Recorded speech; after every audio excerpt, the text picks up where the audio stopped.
Assalamualaikum warahmatullahi wabarakatuh. Alhamdulillah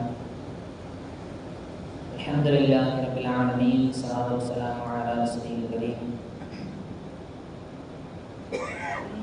wa ala alihi wa sahbihi ajma'in. Amma ba'd. A'udzu billahi minasy syaithanir rajim. Bismillahirrahmanirrahim. وَإِذْ نَجَّيْنَاكُمْ مِنْ آلِ فِرْعَوْنَ يَسُومُونَكُمْ سُوءَ الْعَذَابِ يُذَبِّحُونَ أَبْنَاءَكُمْ وَيَسْتَحْيُونَ نِسَاءَكُمْ فِي ذَلِكُمْ بَرَاءَةٌ مِنْ رَبِّكُمْ عَظِيمٌ وَإِذْ فَرَقْنَا بِكُمُ الْبَحْرَ فَأَنْجَيْنَاكُمْ وَأَغْرَقْنَا آلَ فِرْعَوْنَ وَأَنْتُمْ تَنظُرُونَ. قال رسول الله صلى الله عليه وسلم أفضل الصيام بعد شهر رمضان شهر الله المحرم. புகழனைத்தும் அல்லாஹ் ஜல்ல ஷானஹு தஆலா ஒருவனுக்கு உரித்தாகுக. சாந்தியும் சமாதானமும் அன்பும் கருணையும் அகிலத்தின் அருள்கொடை நலம் பெருமான ரசூலுல்லாஹி ஸல்லல்லாஹு அலைஹி வஸல்லம் அவர்களின் மீதும் அவர்களை சற்றும் இஸ்லாமில் பற்றி வாழ்ந்து வந்த உத்தம சத்திய சஹாபாக்கள், தாபீன்கள், தபா தாபீன்கள், நாதாக்கள், ஷுஹதாக்கள், நல்லடியார்கள், குறிப்பாக நாம் நம்மை சார்ந்தோர் அனைவரின் மீதும் என்றென்றும் குன்றாம் என்று நிலவட்டுமாகுக. எல்லாம் வல்ல ரப்பல் ஆலமீன் புனிதமிக்க ஜும்ஆவுடைய நாளில் நாம் செய்கின்ற எல்லா அமல்களையும் அல்லாஹ் ஏற்றுக்கொள்வானாக. புனிதமிக்க இந்த ஜும்ஆவுடைய தினத்தில் நாம் செய்கின்ற துஆக்களை அல்லாஹ் அங்கீகரிப்பானாக. இந்த ஜும்ஆவுடைய நாளில் அல்லாஹ் அருளுகின்ற அவன் இருக்குகின்ற எல்லா ஹைர்களையும், எல்லா பரக்கத்துகளையும், எல்லா நன்மைகளையும் முழுமையாக அடைந்து அதை அனுபவிக்கக்கூடியவர்களாக அல்லாஹ் தஆலா நம் அனைவர்களையும் மாற்றி புரிவானாக. ஆமீன். இனிமிக்க அல்லாஹ்வின் நல்லடியார்களே, பொதுவாக அல்லாஹ் தஆலா தன்னோடு ஏதாவது ஒரு விஷயத்தை பேசி இணைத்து பேசுகிறான் என்று சொன்னால் நிச்சயமாக அந்த பொருளுக்கு ஒரு மதிப்பு உண்டு.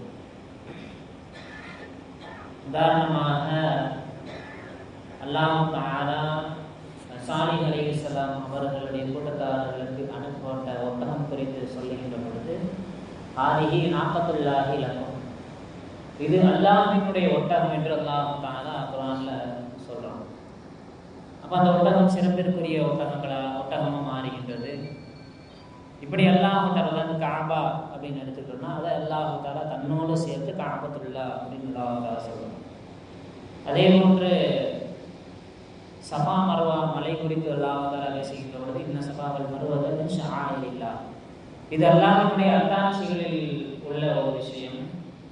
அதே போன்று கூலிகள் சம்பந்தமாக சொல்லுகின்ற பொழுது அஜ்ருல்லா, அதே மாதிரி அல்லாஹ்வுடைய நினைவு குறித்து திக்ருல்லா, தூதர்கள் குறித்து அல்லாஹ் தஆலா ஒவ்வொரு நபிக்கும் அல்லாஹ் தஆலா ஒவ்வொரு சிறப்பு பெயரை கொடுத்து மூசா அலைஹிஸ்ஸலாம் அவர்களுக்கு கலீமுல்லா, நபி இப்ராஹீம் அலைஹிஸ்ஸலாம் அவர்களுக்கு கலீலுல்லா, இப்படி அதே போன்று ரசூல் ஸல்லல்லாஹு அலைஹி வஸல்லம் அவர்களுக்கு ஹபீபுல்லா, இப்படி அல்லாஹ் தஆலா தன்னோட எந்த விஷயத்தை ரப்பல் ஆலமீன் இணைத்து பேசுகின்றானோ அந்த விஷயத்திற்கு ஏதாவது ஒரு வகையில் சிறப்பிற்குரிய விஷயமாக அந்த பொருள் அல்லது அந்த இடம் அந்த நபர் மாறுவதனால் அல்லாஹ் தஆலா தன்னோடு அந்த விஷயத்தை அல்லாஹ் தஆலா இணைத்துக் கொள்கின்றான். அந்த வகையில் அல்லாஹ் தஆலா தன்னோடு இணைத்த இன்னொரு விஷயம்தான் நாம் அமர்ந்திருக்கக்கூடிய இந்த முஹர்ரமினுடைய மாதம். எல்லா மாதங்களும் இஸ்லாமிய மார்க்கத்தில் சிறப்பிற்குரிய மாதமாக இருந்தாலும் ஒரு சில மாதங்கள் அல்லாஹ் தஆலாவிடத்தில் மிகவும் சிறப்பிற்குரியதாக மாறுகின்றது. அதிலே குறிப்பாக இந்த முஹர்ரமினுடைய இந்த மாதம் இருக்குது. இது குறித்து ரசூல் ஸல்லல்லாஹு அலைஹி வஸல்லம் அவர்கள் சொல்லுகின்ற பொழுது முஹர்ரமு ஷஹ்ருல்லாஹ், இந்த முஹர்ரம் மாதம் என்பது இது அல்லாஹ்வினுடைய மாதம் அப்படின்னாங்க ரசூல் ஸல்லல்லாஹு அலைஹி வஸல்லம். அல்லாஹ்வோடு சேருகின்ற எல்லா பொருட்களும் எப்படி சிறப்பிற்குரிய பொருட்களாக மாறுகின்றதோ, எல்லா நபர்களும் எப்படி சிறப்பிற்குரிய நபர்களாக மாறுகின்றார்களோ, அதே போன்று அல்லாஹ் தன்னோடு இணைத்திருக்கக்கூடிய இந்த முஹர்ரம் மாதமும் மற்ற மாதங்களை விட ஒரு சிறப்பிற்குரிய மாதமாக ஷஹருல்லா, அல்லாஹ்வினுடைய மாதமாக இந்த மாதம் சிறப்பிற்குரிய மாதமாக இருக்கின்றது. அப்படிப்பட்ட முஹர்ரமினுடைய மாதத்தில் ஒரு சிறப்பான ஒரு நாளை எதிர்நோக்கியவர்களாக முன்னோக்கியவர்களாக நாம் அமர்ந்திருக்கின்றோம். ஆஷுரா என்று சொல்லக்கூடிய அந்த நாள் ஒரு சாதாரணமாக நோன்பு வைத்து கடந்து சென்று விட வேண்டிய நாள் அல்ல. அந்த ஆஷுரா என்று சொல்லக்கூடிய நாள் முஹர்ரம் மாதம் 10ஆம் நாள்.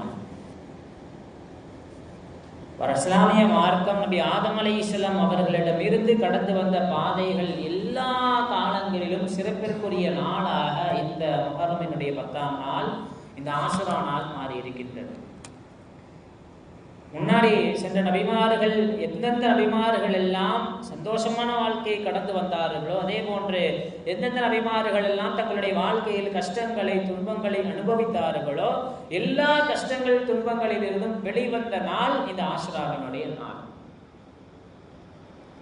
தெளிவாக விளக்கமாக சொல்லணும் அப்படின்னு சொன்னா, இறைவன் மீது நாம் வைக்கின்ற அசாதாரணமான நம்பிக்கைக்கும் அசைக்க முடியாத நம்பிக்கை, அது தனி மனிதனாக அல்லது ஒரு சமுதாயமாக ஒரு கூட்டமாக இறைவன் மீது அசாதாரணமான அசாத்தியமான நம்பிக்கை வைக்கின்ற பொழுது அல்லாஹு தஆலா அந்த தனி மனிதனை, அந்த சமுதாயத்தை, அந்த கூட்டத்தை அல்லாஹு தஆலா காப்பாற்றுவான் என்பதற்கு ஒரு வரலாற்று சான்றாக இருப்பது இந்த ஆஷுராவுடைய நாள். இறைவன் மீது நம்பிக்கை வைத்து ஒரு காரியத்தில் இறங்குகின்ற பொழுது நிச்சயமாக அல்லாஹ் தஆலா அந்த காரியத்தில் வெற்றி கொடுப்பான் என்கின்ற ஒரு செய்தியை உலகத்திற்கு உணர்த்திய நாள் இந்த ஆஷுராவினுடைய நாள். எல்லா நபிமார்களுடைய வரலாறுகளும் இந்த ஆஷுரா நாள் அப்படின்றது சிறப்பிற்குரிய நாளாக இருந்திருக்கின்றது. ஆதம் அலைஹிஸ்ஸலாமுடைய காலத்திலிருந்து பார்த்தோம்னா நபி ஆலைஹி வஸல்லம் ரசூல் ஸல்லல்லாஹு அலைஹி வஸல்லம் அவர்கள் இந்த ஆஷுராவினுடைய நாள் குறித்து சொல்லுகின்ற நீண்ட ஹதீஸ்ல ஒரு விஷயம் நபி ஸல்லல்லாஹு அலைஹி வஸல்லம் அவர்கள் சொன்னார்கள், ஃபீஹி தீவ ஆதம் அலைஹிஸ்ஸலாத்து வஸலாம்.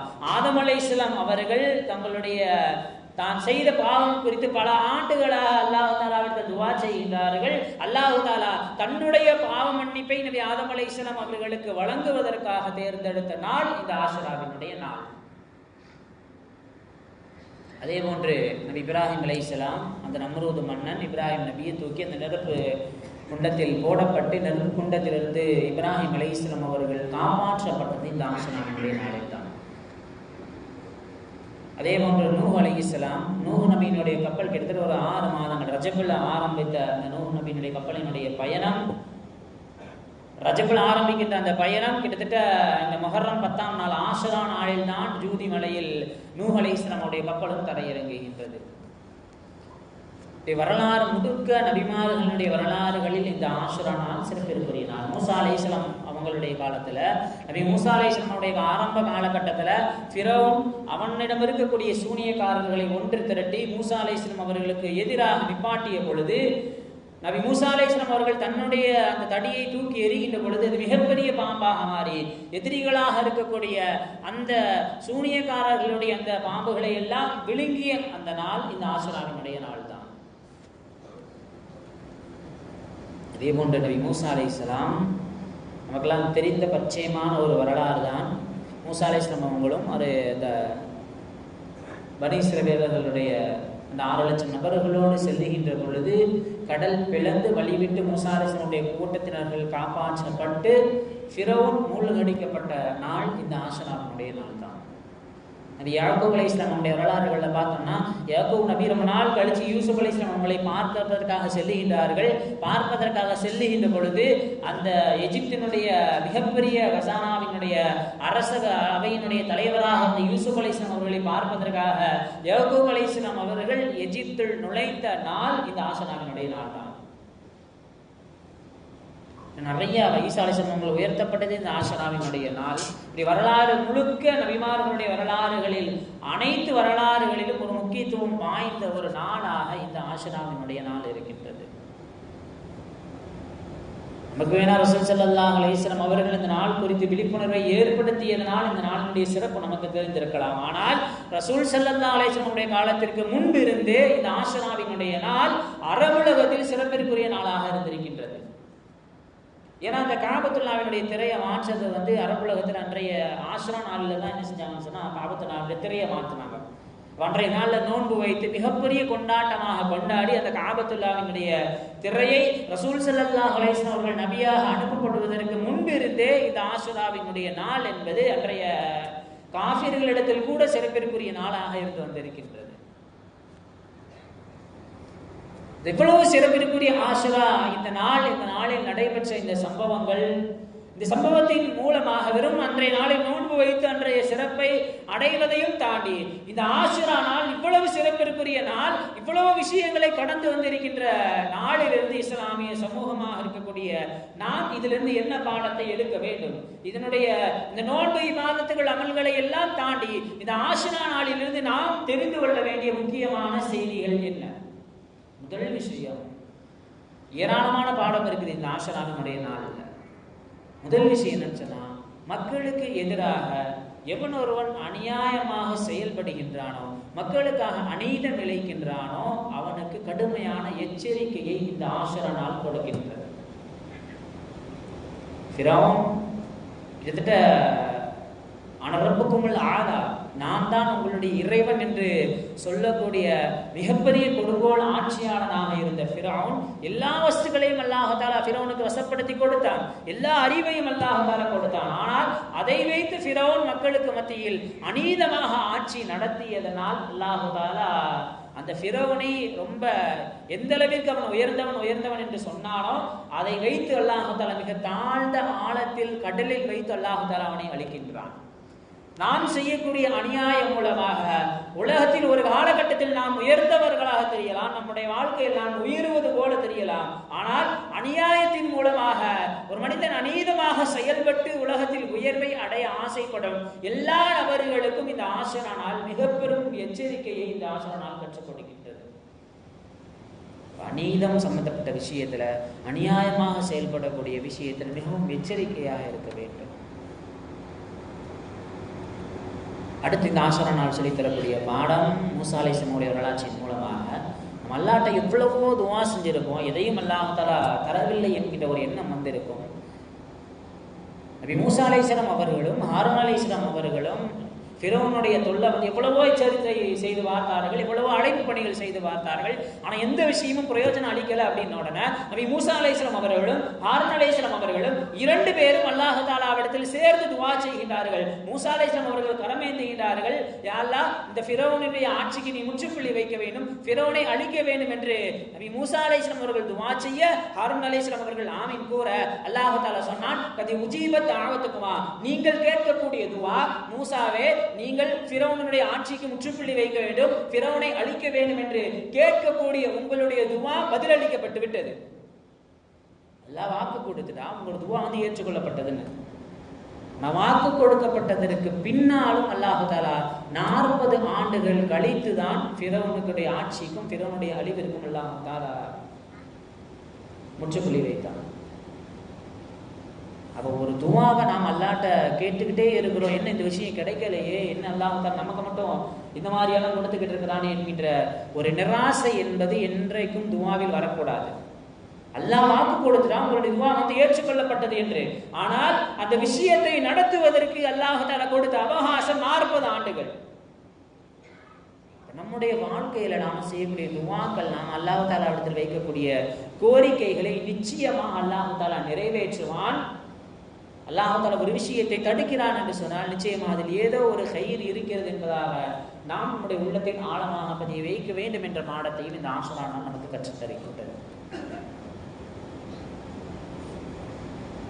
ஏன் நபி ஸல்லல்லாஹு அலைஹி வஸல்லம் அவங்க இந்த உம்மத்தினர்களுக்கும் இந்த ஆஷுரா நாளும் மூசா அலைஹிஸ்ஸலாம் அவர்கள் காப்பாற்றப்பட்டது, முன் சென்ற எல்லா நபிமார்களும் காப்பாற்றப்பட்ட முன் சென்ற எல்லா நபிமார்களுடைய வரலாறுகளிலும் சிறப்பு மிக்க இந்த ஆஷுரா நாளை ஏன் ரசூல் ஸல்லல்லாஹு அலைஹி வஸல்லம் அவர்கள் நமக்கு நோன்பு வைக்குமாறு கட்டளையிட வேண்டும்? மூசா அலைஹிஸ்ஸலாம் காப்பாற்றப்பட்டாங்க, அது பனி இஸ்ரவேலர்களுடைய வாழ்க்கை. நபி ஈசா அலைஹிஸ்ஸலாம் அவர்கள் உயர்த்தப்பட்டது, அதுவும் பனி இஸ்ரவேலர்களுடைய வாழ்க்கை. இப்படி வரலாறு முழுக்க அந்தந்த நபிமார்களுக்கு சிறப்பிற்குரிய நாளாக இருக்கக்கூடிய இந்த ஆஷுரா நாளை ஏன் ரசூல் ஸல்லல்லாஹு அலைஹி வஸல்லம் அவர்கள் நம்மை நோன்பு நோக்க சொல்ல வேண்டும்? இந்த விஷயத்தினுடைய பின்னணியில் இமாம் பெருமக்கள் எழுதுகின்றார்கள், உலகத்தில் ஒரு முஸ்லிமிற்கு எந்த இடத்தில் எந்த நேரத்தில் அல்லாஹ் தஆலா ஒரு அருள்படையை வழங்கினாலும், ஒரு சந்தோஷத்தை உலகில் வாழ்கின்ற ஏதோ ஒரு கடைக்கோடு முஸ்லிம் ஒரு சந்தோஷத்தை அனுபவிக்கிறான் என்று சொன்னால் என்றால் அதற்கும் சேர்த்து நாம் நன்றி செலுத்த வேண்டும் என்ற ஒரு பாடத்தை தான் ரசூல் ஸல்லல்லாஹு அலைஹி வஸல்லம் அவர்கள் இந்த நோன்பு வைப்பதன் மூலமாக நமக்கு கற்றுத் தருகின்றார்கள். ஆஷுரா நாள் அவர்கள் காப்பாற்றப்பட்டார்கள். அவர்களுக்கு அல்லாஹ் தஆலா நிஅமத் செய்திருக்கின்றான். அவர்களை அல்லாஹ் தஆலா காப்பாற்றியிருக்கின்றான். ஆனால் ஒரு முஸ்லிம் என்கின்ற அடிப்படையில் எங்கோ ஒரு இடத்தில் ஒரு முஸ்லிம் சந்தோஷப்படுகின்றான், அவனுக்கு அல்லாஹ் தஆலா ஒரு அருள்கொடையை வழங்குகிறான் என்று சொன்னால் முஸ்லிம் என்ற அடிப்படையில் நாமும் சந்தோஷம் கொள்ள வேண்டும், நாமும் அந்த அருள்கொடைக்கு நன்றி செலுத்த வேண்டும் என்கின்ற ஒரு பாடத்தை தான் இந்த ஆஷுராவினுடைய நோன்பு நமக்கு கற்றுத் தருகின்றது. அடுத்தவர்களுடைய, குறிப்பாக முஸ்லிம்களுடைய வளர்ச்சியை பார்த்தவர்களுக்காக துஆ செய்ய வேண்டும். அவர்கள் வளர்ச்சி அடைவதால் அப்படி அவர்கள் எப்படி சந்தோஷப்படுகின்றார்களோ அதே சந்தோஷமும் அதே மகிழ்ச்சியும் நம்முடைய உள்ளத்தில் வர வேண்டும் என்கின்ற ஒரு பாடம். அடுத்ததாக நாள் நமக்கு கற்றுத் தரக்கூடியது, அல்லாஹ் தஆலா நமக்கு நிஅமத்துகளை வழங்குகிறான் என்று சொன்னால் நாம் அல்லாஹ் தஆலாவிற்கு அதிகமாக நன்றி செலுத்த வேண்டும். மனிதர்களுக்கு அல்லாஹ் தஆலா செய்யாத நிஅமத்தே கிடையாது. எல்லா விஷயங்களும் தாகமாக இருக்கின்றது என்று மூசா அலைஹிஸ்ஸலாம் அவரிடத்தில் கோரிக்கை வைத்த பொழுது பாறையிலிருந்து அல்லாஹ் தஆலா நீரூற்றை வெளியேற்றினான். ஒரு 40 வருட காலம் தீ என்ற பூமியில் சுற்றி வந்த பொழுது மூசா அலைஹிஸ்ஸலாம் அவரிடத்தில் உணவை கேட்கின்றார்கள். அல்லாஹ் தஆலா சொர்க்கத்திலிருந்து மண்ணு செல்வார்கள் சொல்லக்கூடிய உணவை அல்லாஹ் தஆலா இறக்கி வைக்கின்றான். கிட்டத்தட்ட பல லட்சம் நபிமார்களை அல்லாஹ் தஆலா, லட்சக்கணக்கான நபிமார்களை அல்லாஹ் தஆலா பனி இஸ்ரவேலர்களுக்கு அனுப்பி வைத்தான். இப்படி எல்லா நிஅமத்துகளையும் அனுபவித்ததற்கு பின்னாலும் அல்லாஹ் தஆலாவிற்கு மாறு செய்ததனால்தான் பனி இஸ்ரவேலர்கள் ஒரு கேவலமான சமுதாயத்தினராக உலகத்தில் பார்க்கப்பட்டார்கள். எந்த ஒரு நிஅமத்தாக இருந்தாலும் அல்லாஹ் தஆலா கொடுக்கின்ற பொழுது அல்லாஹ் தஆலா இடத்திலிருந்து எதிர்பார்க்கின்ற விஷயம் நாம் அல்லாஹ் தஆலாவிற்கு நன்றி செலுத்துகிறோமா. நபி சுலைமான் அலைஹிஸ்ஸலாம் அவர்கள் நடந்து செல்லுகின்ற பொழுது அந்த எறும்பினுடைய சத்தத்தை சுலைமான் அலைஹிஸ்ஸலாம் அவர்கள் செவியேற்கின்றார்கள். செவியேற்றவுடன் சிரித்துக் கொண்டே அல்லாஹ் தஆலாவிடம் சொன்னார், ஹாதா மின் ஃபضل ரப்பி, இது இறைவன் எனக்கு கொடுத்த அருள் கொடை. அல்லாஹ் தஆலா ரப்பி அவுஸினி அன் அஷ்குர நிஅமத்தக அல்லதி அன்அம்த அலைய. உடனே சுலைமான் அலைஹிஸ்ஸலாம் அவங்க என்ன செய்றாங்க, அல்லாஹ்வுக்கு ஷுக்ர் செய்றாங்க. பின்னாடி ஒரு காலத்துல அந்த பில்கீஸ் அம்மையாருடைய அரியணையை கொண்டு வரணும். அந்த ஆசிப் இப்னு பர்கியான்னு சொல்லக்கூடிய நபர் கொண்டு வந்த உடனே அந்த அரியணையை பார்த்த உடனே சுலைமான் அலைஹிஸ்ஸலாம் சொன்னாங்க, ஏன் அல்லாஹ் தஆலா எனக்கு இவ்வளவு நிஅமத்துகளை கொடுக்கிறான் தெரியுமா? இந்த நிஅமத்துகளை எல்லாம் கொடுத்து அல்லாஹ் தஆலா அஷ்குரு மக்ஃபுரு, நான் அவனுக்கு மாறு செய்கின்றேனா அல்லது அவனுடைய நிஅமத்திற்கு நன்றி செலுத்துகிறானா என்று சோதிப்பதற்காக எனக்கு இந்த மாதிரியான நிஅமத்துகளை அல்லாஹ் தஆலா கொடுக்கின்றான். நான் அல்லாஹ் தஆலாவுக்கு எப்பொழுதும் நன்றி செலுத்துவேன் என்று சுலைமான் அலைஹிஸ்ஸலாம் அவர்களுக்கு அல்லாஹ் தஆலா கொடுத்த நிஅமத்துகளுக்கு அதிகமாக நன்றி செலுத்தியதன் விளைவாக தொடர்படியாக அல்லாஹ் தஆலா நிஅமத்துகளை கொடுத்துக்கிட்டே இருக்கான். நம்முடைய வாழ்க்கையில் அல்லாஹ் தஆலாவுடைய நிஅமத்துகளை நாம் அனுபவிக்கின்ற பொழுது அல்லாஹ் தஆலா நிஅமத்தை கொடுப்பது நாம் நன்றி செலுத்துகிறோமா என்ற சோதனைக்காகவும் அல்லாஹ் தஆலா நிஅமத்துகளை கொடுக்கலாம். நம்முடைய வாழ்க்கையில் அனுபவிக்கக்கூடிய எந்த ஒரு நிஅமத்தாக இருந்தாலும் அதை அல்லாஹ் தஆலாவிற்கு அந்த நிஅமத்தின் மூலமாக நாம் ஷுக்ர் செய்யக்கூடிய நல்லடியார்களாக மாற வேண்டும். இந்த ஆஷுரா நாளிலிருந்து மிகப்பெரிய பாடம் என்னன்னு சொன்னா, இஸ்லாத்தை வலுப்படுத்த வேண்டும் என்று அல்லாஹ் நாடிவிட்டால் எதன் மூலமாக வேண்டுமானாலும் அல்லாஹ் தஆலா இஸ்லாத்தை வலுப்படுத்துவான். இஸ்லாத்திற்கு யார் யாரெல்லாம் மிகப்பெரிய எதிரிகளாக இருக்கின்றார்களோ அவர்களை வைத்து அல்லாஹ் தஆலா இந்த இஸ்லாமிய மார்க்கத்திற்கு வலுவூட்டுவான். ஃபிரௌனுடைய உடல் காப்பாற்றப்பட்டதற்கு பின்னால் ஃபிரௌனுடைய உடல் வந்து எகிப்தில் இருந்தது. இப்போ பிரான்ஸில் இருக்கக்கூடிய மாரிஸ் புகைல் அப்படின்னு சொல்லக்கூடிய மிகப்பெரிய அகழ்வாராய்ச்சியாளர், இன்னைக்கு தொல்லியல் துறை நிபுணர்களாக இருக்கிறாங்களா, அதே மாதிரி அன்றைய காலத்தில் மிகப்பெரிய தொல்லியல் துறை நிபுணராக மாரிஸ் புகைல் அப்படின்னு சொல்லக்கூடியவர் இருந்தார். அப்போ பிரான்சினுடைய அரசு ஃபிரௌனுடைய உடலை வந்து எங்கள் நாட்டுக்கு நீங்கள் கொடுக்கணும், நாங்கள் கொஞ்ச நாள் இதை ஆராய்ச்சி செஞ்சுட்டு கொடுக்குறோம் அப்படின்னு சொல்லிட்டு அந்த உடல் எகிப்திலிருந்து பிரான்ஸுக்கு கொண்டு வரப்படுகிறது. ஃபிரௌனுடைய உடல் இவர் ஆய்வு செய்கின்றார். ஃபிரௌனுடைய உடலில் படிந்திருக்கக்கூடிய இந்த கார்பனை வச்சு ஆய்வு செய்கின்றார். ஆய்வு செய்யும் பொழுது அவனுடைய உடலில் உப்பு படிவங்கள் அதிகமாக இருந்ததுனால கண்டிப்பாக இவன் வந்து கடலில் தான் மரணிச்சிருக்கணும் அப்படின்ற அந்த விஷயத்தை கண்டுபிடிக்கிறாரு.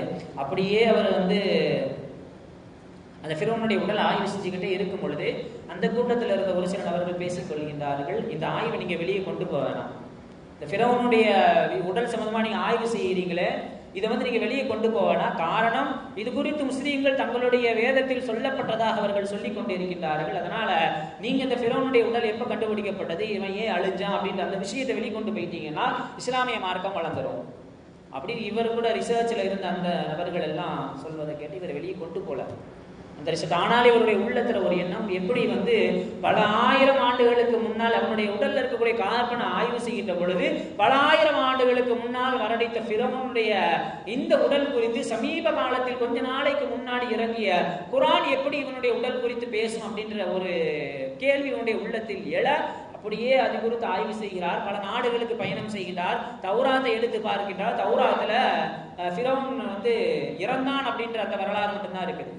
அடுத்து இஞ்சிலை எடுத்து பார்க்கின்றான். இஞ்சிலும் புனையப்பட்டு பல கதைகளாக மாற்றப்பட்டு இஞ்சிலும் ஃபிரௌனுடைய அந்த விஷயங்கள், அந்த வரலாறுகள் சரியான முறையில இல்ல. இப்படியே பல நாடுகளுக்கு பல ஆண்டுகளாக பயணம் செய்கிறாரு. கடைசியாக அவர் சவுதிக்கு வருகின்ற பொழுது சவுதியில இந்த போஸ்ட்மார்ட்டம் செய்யக்கூடிய அந்த நிபுணர்களுடைய மாநாடு ஒன்று நடக்குது. அந்த மாநாட்டில் இந்த ஃபிரௌன் குறித்து வசனங்கள் ஓதப்படுகின்றது. அல்லாஹ் தஆலா ஃபல்யௌம நுனஜ்ஜீக பதனக, உன்னுடைய உடலை நாம் காப்பாற்றினோம் அப்படின்ற இந்த ஃபிரௌனுடைய உடல் குறித்து வரக்கூடிய வசனங்கள் அந்த மாநாட்டில் ஓதப்படுது. இவர் குர்ஆனை எடுக்கின்றார். இந்த மாரிஸ் புகைல் மிகப்பெரிய தொல்லியல் நிபுணராக இருந்த மாரிஸ் புகைல் குர்ஆனை எடுத்து ஃபிரௌனுடைய அந்த உடல் குறித்த வசனங்களை எல்லாம் புரட்டுகின்றார். அதனுடைய விளக்கங்களை எல்லாம் ஆய்வு செய்கிறார். கடைசியாக ஃபிரௌனுடைய உடல் என்பது அது இயற்கை விஷயங்களை எல்லாம் தாண்டி யாரோ ஒரு நபரால் அந்த உடல் பாதுகாக்கப்படுகின்றது, இன்னும் பாதுகாக்கப்படும் என்கின்ற ஒரு விஷயத்தை அவர் தெரிந்து கொண்டு அவரோடு சேர்ந்த அந்த ரிசர்ச் டீம்ல இருந்த எல்லா நபர்களும் பிரான்சில் இருக்கக்கூடிய அந்த ஆராய்ச்சியாளர்கள் அனைவரும் இஸ்லாத்திலே நுழைந்தார்கள் என்பது வரலாறு. ஃபிரௌன் நம்மை பொறுத்த வரைக்கும் ஒரு எதிரியாக, ஒரு சர்வாதிகாரியாக, ஒரு கொடுங்கோல் ஆட்சியாளனாக நமக்கு தெரியலாம். ஆனால் அல்லாஹ் தஆலா இஸ்லாத்தை வலுப்படுத்த வேண்டும் என்று நாடிவிட்டான் என்று சொன்னால் ஃபிரௌனுடைய உடலை வைத்தும் அல்லாஹ் தஆலா ஒரு பெருங்கொண்ட கூட்டத்தை இஸ்லாத்திற்கு அல்லாஹ் தஆலா அழைத்தான், இஸ்லாத்தை அவர்களுக்கு பரிசாக கொடுத்தான் என்பதை நாம் விளங்கிக் கொள்ள வேண்டும்.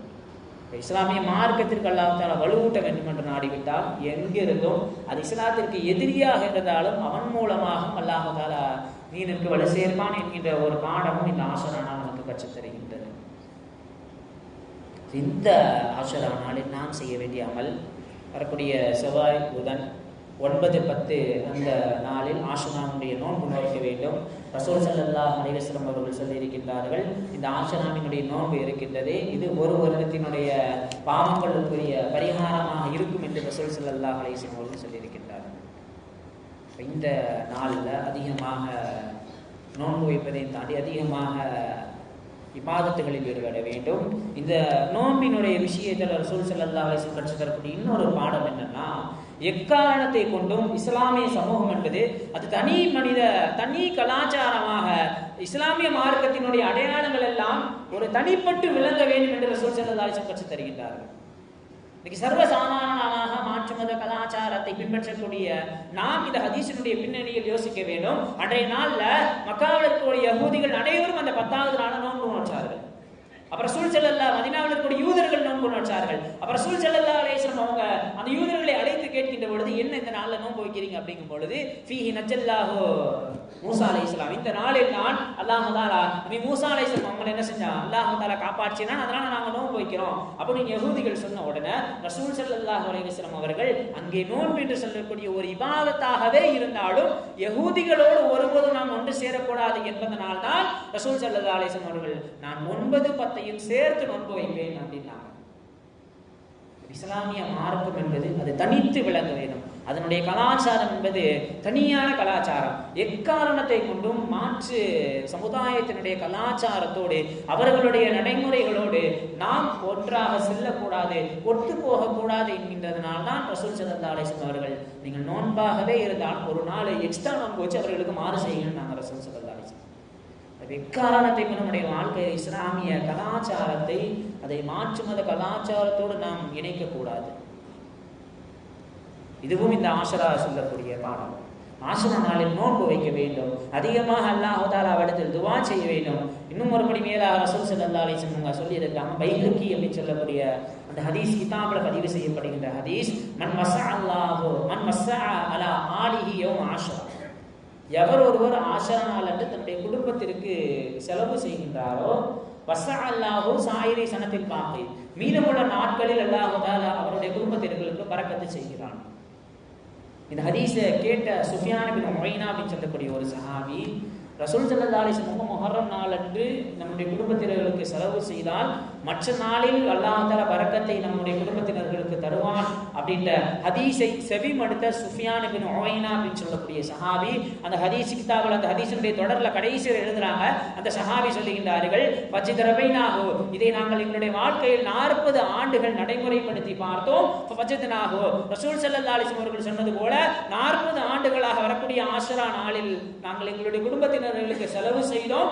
இதன் பொருட்டால் அல்லாஹ் தஆலா மற்ற நாட்களில், மற்ற அந்த ஆண்டில் இருக்கக்கூடிய மற்ற நாட்களில் எங்களுக்கு குடும்பத்திற்கு பரக்கத்து செய்தான் என்கிற ஒரு விஷயத்தை 40 ஆண்டுகளாக நாங்கள் நடைமுறைப்படுத்தியதிலிருந்து நாங்கள் தெரிந்து கொண்டோம் அப்படின்னாங்க.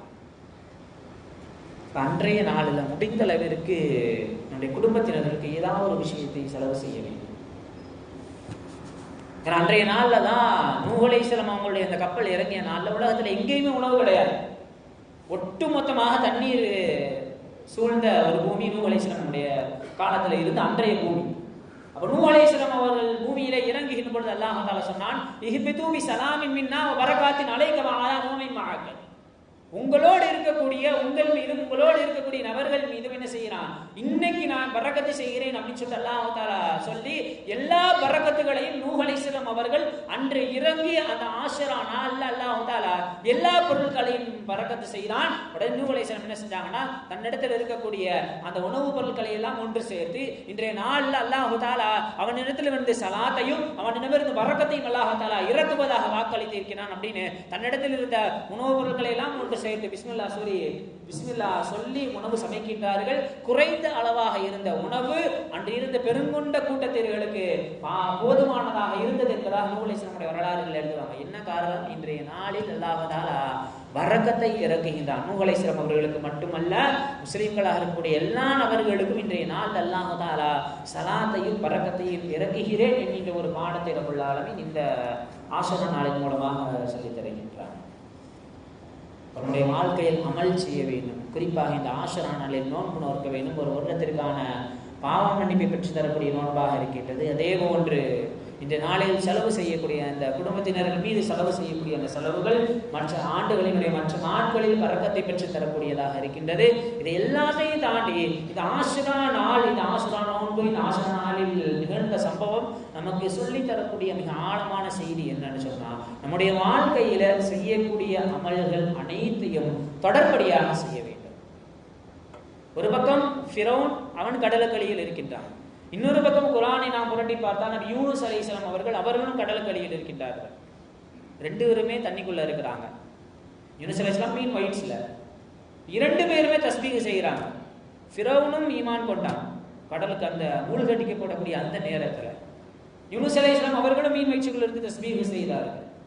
இரண்டு பேரும் கிட்டத்தட்ட ஒரே மாதிரியான தஸ்பீஹ் தான். ஃபிரௌன் என்ன சொன்னா, லா இலாஹா இல்லல்லதி ஆமனத் பிஹி பனி இஸ்ராயீல், பனி இஸ்ரவேலர்கள் எந்த இறைவனை ஈமான் கொண்டார்களோ அந்த இறைவன் வேறு, அந்த இறைவனை தவிர வேறு இறைவனே இல்லை என்று நான் ஈமான் கொள்கிறேன் அப்படின்னு ஃபிரௌன் சொன்னான். யூனுஸ் அலைஹிஸ்ஸலாம் அவர்களும் லா இலாஹா இல்லா அன்த சுப்ஹானக இன்னி குன்து மினல் ஸாலிமீன் சொன்னாங்க. இரண்டு நபர்கள் கடலுக்கு அடியில தஸ்பீஹ் செய்கிறாங்க. கிட்டத்தட்ட இரண்டு பேரும் ஒரே மாதிரியான தஸ்பீஹ். இந்த தஸ்பீஹ்களை கேட்கின்ற மலக்குமார்கள் அல்லாஹ் தஆலா அப்படி சொன்னாங்களே, யா அல்லாஹ், இந்த மீனினுடைய வயிற்றினுடைய யூனுஸ் அவர் தஸ்பீஹ் செய்கிறாரு, இந்த குரலை நாங்கள் அடிக்கடி கேட்டிருக்கோம். இந்த குரலை உன்னை தஸ்பீஹ் செய்யற மாதிரி நாங்கள் அடிக்கடி இந்த குரலை கேட்டிருக்கோம் ரப்பே அப்படின்னு மலக்குமார்கள் இறைவனிடத்தில் சொல்ல, அப்படி அவர் முன்னாடியே செஞ்சுக்கிட்டு இருக்கிறதுனால கடலுக்குள்ளும் வைத்தும் செய்கிறார், அதனால அவரை வெளியேற்றி விடுங்கள் அப்படின்னு அல்லாஹ் தஆலா கட்டளை இடுகிறான். அதே ஃபிரௌன் அந்த நேரத்தில் அப்பதான் தெரியுது அவனுக்கு, ஆக இதுக்கு அடுத்து நாம தஸ்பீஹ் செய்யல, ஈமான் கொள்ளவில்லை என்று சொல்ல நமக்கு மிகப்பெரிய நாம் இழிவை சந்திக்க வேண்டும் என்கின்ற ஒரு நோக்கத்துல அந்த நேரத்தில் அவன் தஸ்பீஹ் செய்ததனால் அப்ப அல்லாஹ் தஆலா சொன்னான், ஆனா இப்பதான் உனக்கு தஸ்பீஹ் செய்ய வேண்டும் என்று தோணியதா, கபத் அஸைத மின் கபல், இதுக்கு முன்னால் இருந்த நாட்கள் அனைத்திலும் நீ எனக்கு மாறு செய்து விட்டாய், அதனால உனக்கு மன்னிப்பு கிடையாது அப்படின்னு ஜிப்ரீல் அலைஹிஸ்ஸலாம் அவர்கள் ஃபிரௌனுடைய வாயில் மண்ணை அள்ளி போட்டு அழித்ததாக ஃபிரௌனுடைய வரலாறுகள்ல உண்டு. அப்ப நம்முடைய வாழ்க்கையில நாம் தொடர்படியாக அமல் செய்கின்ற பொழுதுதான் நமக்கு ஏதாவது கஷ்டம் அல்லது துன்பம் வருகின்ற பொழுது நாம் செய்கின்ற அமல்கள் அந்த கஷ்டத்திலிருந்து துன்பத்திலிருந்து நம்மை காப்பாற்றும். இல்லை என்றால் இது போன்ற ஆபத்துகள் வருகின்ற பொழுது மட்டும் ஃபிரௌனை போன்று நம்முடைய வாழ்க்கையை நாம் தஸ்பீஹ் செய்தோம் என்று சொன்னால் நிச்சயமாக அது நம்முடைய அழிவிற்கு காரணமாக அமையும் என்கின்ற ஒரு ஆழமான செய்தியையும் இந்த ஆஷுராவினுடைய நாள் நமக்கு சொல்லித் தருகின்றது. ஆக நீதிகள்லாம் நல்லடியார்களே, எல்லாம் வல்ல ரப்புல் ஆலமீன் வரக்கூடிய அந்த ஆஷுரா நாளில் அதிகமாக இபாதத்துகள் செய்து அல்லாஹ் தஆலாவிற்கு பொருத்தமான அடியார்களாக நம் அனைவர்களை மாற்றி அருள் புரிவானாக. வஹ்ரு தஅவானா அல்ஹம்துலில்லாஹி ரப்பில் ஆலமீன். அஸ்ஸலாமு அலைக்கும் வரஹ்மத்துல்லாஹி வபரகாத்துஹு.